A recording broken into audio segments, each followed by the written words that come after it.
আসসালামু আলাইকুম গাইস। তো আজকের ভিডিওটা খুবই কেয়ারফুল, আর যারা পশু পাখিকে ভালোবাসেন তাদের জন্য খুব ভালো হবে। তো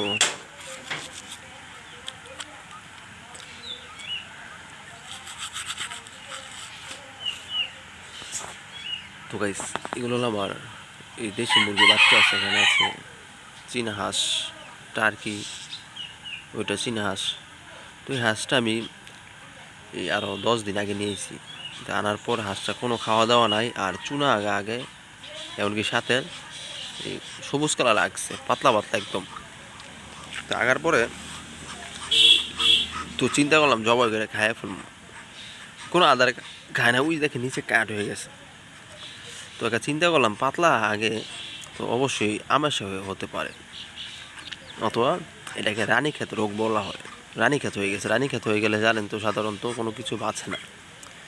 তো চিন্তা করলাম বাচ্চাদের আমেশা হইলে বাচ্চা দুর্বল হয়ে যায়, মানুষের আমেশা হইলে খাওয়া দাওয়া বাদ দেয়, আমেশা খুব খারাপ একটা জিনিস। তো তখন বড় মানুষের যে আমাশার ট্যাবলেটগুলো আছে, 3টা ট্যাবলেট খাওয়াইছে হবে।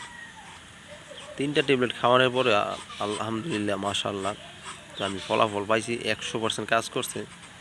তো যাদের অল্প পরিমাণে মুরগি পালেন, যদি মুরগি চুনা আগা আগে, হাঁসের চুনা আগা আগে, অথবা খাওয়া দাওয়া বন্ধ করে দেয় ঝুমে, তো তাদেরকে আপনারা এই আমাশার ট্যাবলেট খাওয়াতে পারেন, 100% কাজ করবে। তো আজকে এখানে শেষ করছি, ভালো থাকুন, সুস্থ থাকুন, আল্লাহ হাফেজ।